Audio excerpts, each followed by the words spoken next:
was at the movies and Matt Damon up on the big screen. He was stranded on Mars. But then he gets out of his Mars car and he starts digging. And I realize exactly what he's digging for. And the tears start flowing down my cheeks. And I'm trying hard to suppress a sob because I know I'm the only one in the theater crying at this part of the movie. And I'm just wiping away tears. That's my spacecraft. You see, I'm one of the 200 or so people on this planet that put that spacecraft, Mars Pathfinder, up there for Matt Damon to find her. I'm really proud of some software we wrote that helped perfect the navigation system for the spacecraft. Because you know what they call a spacecraft without perfect navigation? Space crap. Anyway, another hat I got to wear was writing uplink code. And so my name was in every transmission that went from Earth to Mars for the entire mission, hundreds and thousands of messages. So when the Martians finally do come to Earth, they're going to be looking for me. But the hat that remained elusive that I really wanted was to be on the launch team. And so this was about 20 people that would go live and work at the Kennedy Space Center and put the spacecraft together for the final time and get her ready for launch, do testing and stuff.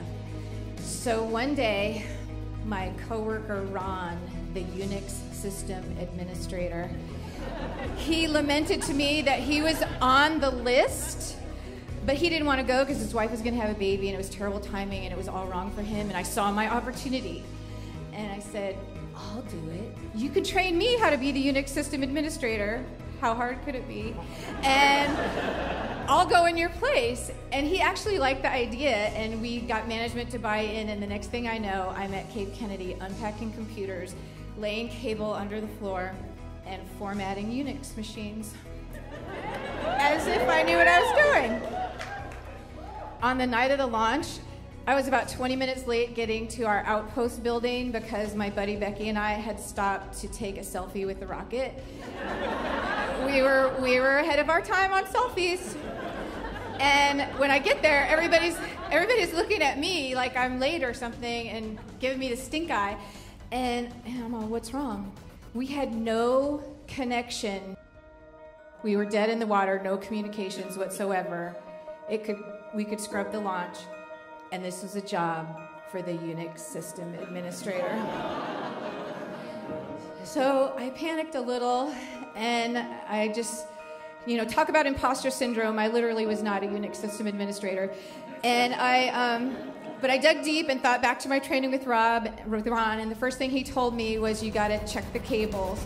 So I checked the back of every computer, I checked every line, I checked every piece of equipment, and finally made my way over to the Cisco router, where sure enough, a cable had come loose. And I jiggled that baby back in, and we were back online. And I was a hero as the Unix system administrator. So we went on to have a great launch, great flight, amazing operations on the surface of Mars. Pathfinder lived up to her name, and she found a path for planetary travel that hadn't been done before. And she just blazed this trail to Mars. And all the subsequent Mars missions have built upon her legacy and have leveraged her success, including future missions that will put people on Mars. I learned so many amazing lessons in those 3.5 years. I learned to not worry about doubters, to take on big challenges. I learned to take risks and do things even if I don't know what I'm doing.